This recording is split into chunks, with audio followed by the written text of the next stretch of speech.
Hello and welcome to the review realm. It's Sienna and today we're going to be discussing Squid Game Season 2.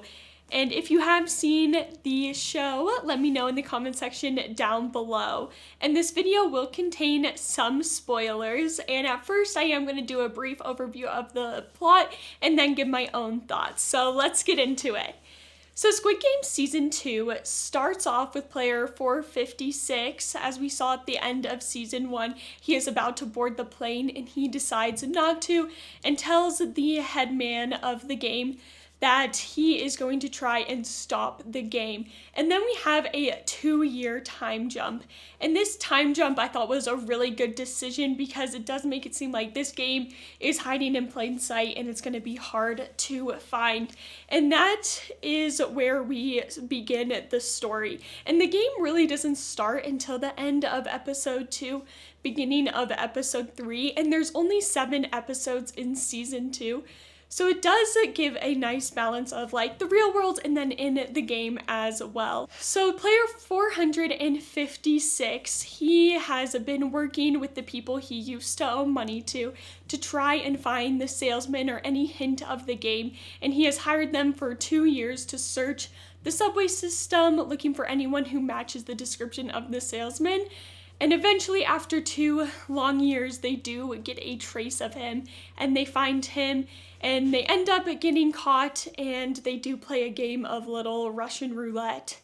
And then the salesman ends up dying. He gets his first hint of the game, and he gets an invitation to basically meet the headman on Halloween. And he does team up with the cop who we saw is the brother of the headman and who also got shot in season 1, and he is working as a cop again, and he is just doing traffic stops. But for these 2 years he was saved by a fisherman, and he is working with that fisherman to try and find the island where the games occur on.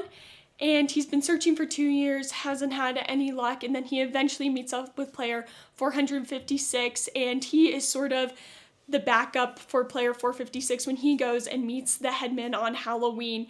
And they hire these men who were in the military who are trained in fighting and who can use guns. And they are basically player 456 backup when he meets the headman.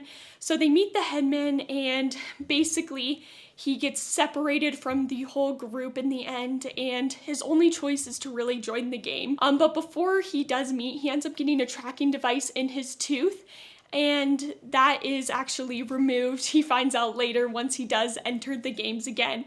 And his goal is to basically take down the game from the inside now, because he can't do it from the outside anymore, and he's sort of locked in to just going back into the game.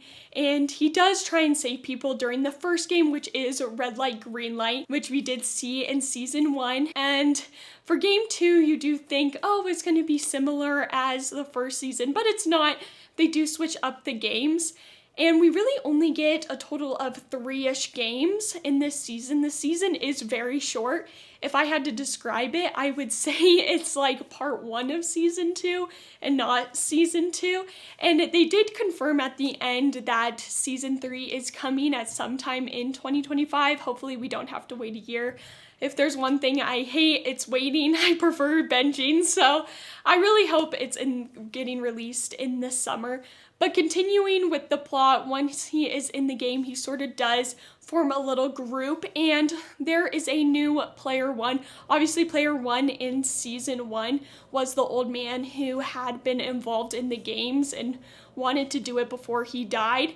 And the player 1 in season 2, which they did do a really good job hiding within like the trailers so you didn't know, is actually the headman. He was the former winner of one of the Squid Games, the cop's brother. He is now player number 1, and he is trying to sort of scope out player 456. But it does create a really interesting dynamic because the audience knows he's bad, but player 456 does not know he's bad. And it's really interesting because the audience knows something that the characters does not. And something within this season is that more characters know each other in real life than they did in season 1, where it was like, no one really knows each other. These are all random people. But within season 2, we have a son and mother who are in the game together, and they didn't realize they were in the game together until the game started. We also have 2 exes, and The girl is actually pregnant, which is a little interesting twist.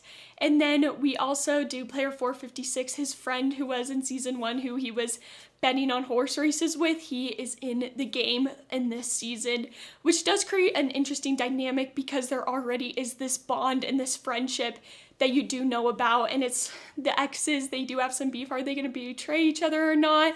And obviously the mother and son, that does create a different dynamic. But something that is different is they do vote after red light, green light to continue the game, but they have the chance now to vote after every single game to continue the games or not, which does create some interesting turmoil within all the people in the game. And it does show a part of society that when there is money involved, what are they willing to do? And these are people who are in desperate situations. And I feel like it does continue the themes from the first Squid Games that we saw that were prominent, and it does flow nicely into season 2 as well. So the message of this show really isn't changing at all. But at the end of this season, it does leave you on a cliffhanger. Basically, there's no hope left. I won't really spoil too much about the end because that's what's fun. But if you have seen it, let me know what you thought of the ending of this show. But I did like it. However, it just feels like part 1 of season 2. And with 7 episodes, which are all around an hour-ish long, you can knock it out in one day, which I really like. That's something I really like about different K-dramas and Korean TV, which I watch a lot of. It's typically like 12 to 16 episodes, depending on what you're watching, and you can typically knock it out in like 2 days, 1 or 2 days. But that's something that's nice about Squid Games. One day you can knock it out. But I really actually enjoyed this season. I was really hesitant because I wasn't sure if it was going to be as good as season 1. I would say it's not as good, but it does add an interesting twist and does continue the story very nicely, which I was really shocked about. And I would give it a solid 8.2. I enjoyed it overall, and I would recommend it, especially if you liked the first season of this show. It was a good continuation. Of course, there's action, there's gore, the games are good, it's high risk, especially towards the end, and you get to know these characters more.